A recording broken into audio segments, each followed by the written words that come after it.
Halo guys, kembali lagi bersama gue Fadil dari Suka IT. Ada hal yang cukup membingungkan soal RAM, yaitu soal dukungan kecepatannya yang padahal untuk RAM DDR4 saja, semua CPU x86 generasi terbaru sekalipun tidak ada yang mendukung lebih dari 3200 MHz. Lalu kenapa ada RAM DDR4 sampai 4000 MHz lebih?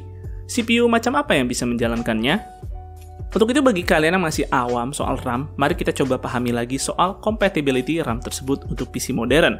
Yang di sini spesifik gue akan membahas RAM DDR4 karena platformnya masih cukup mainstream sampai saat ini, jadi gue yakin akan lebih relate untuk kebanyakan orang, setidaknya di akhir tahun 2022 ini. Nah, untuk menjelaskannya di sini gue akan ditemani oleh RAM Kingston Fury Beast DDR4 RGB Special Edition yang merupakan RAM DDR4 terbaru dari Kingston itu sendiri. Dan sekilas membahas fisik dari RAM Kingston ini, RAM ini hanya tersedia untuk warna putih saja. Dan entah kenapa warna putih itu emang selalu ngasih pesona yang beda gitu. Mungkin itu alasannya si Kingston menyebutnya dengan Special Edition. Lalu untuk kapasitas yang tersedia, RAM ini memiliki mulai dari 8GB, 16GB, hingga 32GB. Dan untuk 16GB ke atas itu dijual dalam bentuk kit. Untuk varian kecepatannya mulai dari 3200 MHz hingga 3600 MHz. Dan seperti yang kalian lihat, RAM ini punya warna RGB, yang berdasarkan Kingston, RAM ini mendukung beberapa macam protokol RGB motherboard.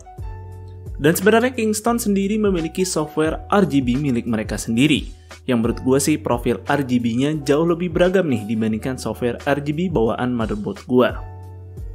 Menurut gue sih ini bisa menjadi opsi alternatif juga kalau kalian bosan tuh sama software RGB bawaan motherboard kalian yang profilnya gitu-gitu aja.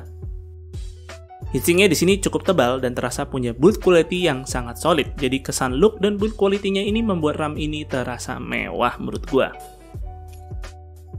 Oke, kalau kita lihat katalog RAM-nya Kingston sendiri aja, mereka punya varian DDR4 4000 MHz. Dan seperti yang kita tahu tadi, Core i9 13900K aja merupakan CPU yang rilisan terbaru hanya mendukung DDR4 3200 MHz.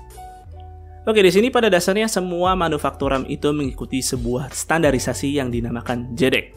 Dan seperti halnya sebuah standarisasi, itu supaya produsen yang berbeda-beda wajib mengikuti rancangan yang sama dan telah disetujui oleh semua. Makanya semua RAM itu bentuk dan slot yang digunakan sama kan? Walaupun brandnya beda-beda, nggak ada tuh brand yang bikin RAM dengan bentuk segitiga atau lingkaran. Dan nggak cuma bentuk aja, standar JEDEC juga mencakup kecepatan, voltase, dan berbagai variabel pendukung. Jadi dengan begitu, PC kita bisa menjalankan RAM sesuai dengan kecepatan yang tertulis.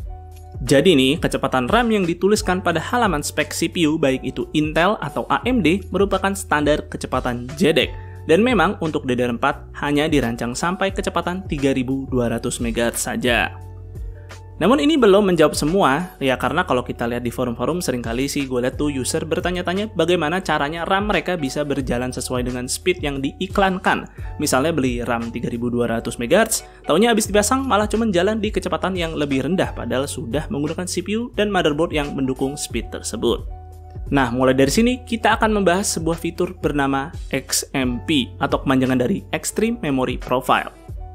Fitur ini sebenarnya berguna untuk memudahkan PC user untuk melakukan overclocking RAM dengan satu klik saja. Dan fitur ini sebenarnya dibuat oleh Intel, namun CPU AMD sudah bisa menjalankan fitur ini sejak eranya Ryzen.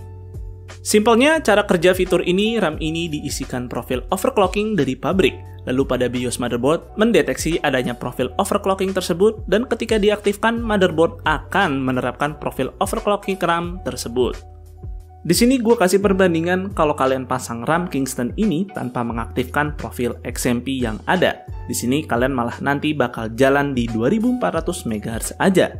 Jadi bisa dikatakan 3200 MHz pada RAM Kingston ini adalah merupakan hasil overclocking.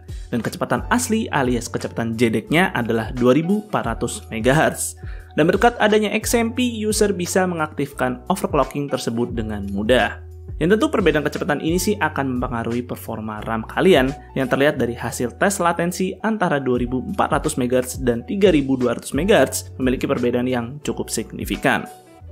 Nah, jika ada RAM 3200 MHz merupakan hasil overclocking, maka kecepatan yang lebih tinggi lagi seperti 3600 sampai 4000 MHz yaitu merupakan hasil overclocking juga.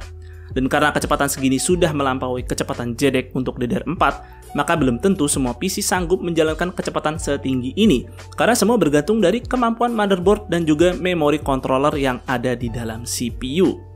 Seperti motherboard dengan 2 slot RAM ini memiliki potensi overclocking RAM yang lebih tinggi, dan penjelasan mengenai jumlah keping RAM ini sudah pernah gue jelaskan, jadi silahkan tonton videonya.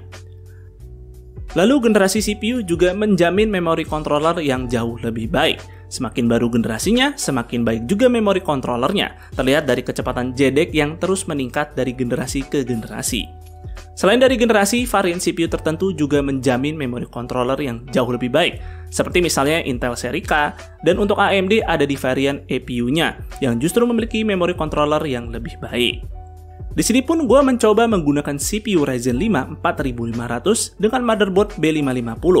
RAM Kingston Fury Beast DDR4 RGB Special Edition bisa berjalan sampai 4266 MHz jika menggunakan konfigurasi 2 keping RAM. Dan kenapa harus pakai 2 keping? Silahkan tonton video pembahasan gue soal jumlah keping RAM. Lalu in case ada kalian yang penasaran, berdasarkan software Typhoon Burner, RAM ini menggunakan IC dari SK Hynix, yang memang sih jenis IC ini memiliki karakteristik mudah di overclock ke frekuensi tinggi. Oke, semoga video ini bisa memperjelas bagi kalian yang masih bingung kenapa beli RAM speed segini pasti pasang kok nggak sesuai.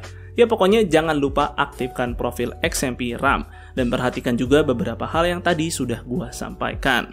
Dan mungkin segini dulu untuk videonya kali ini, semoga video ini bermanfaat buat kalian.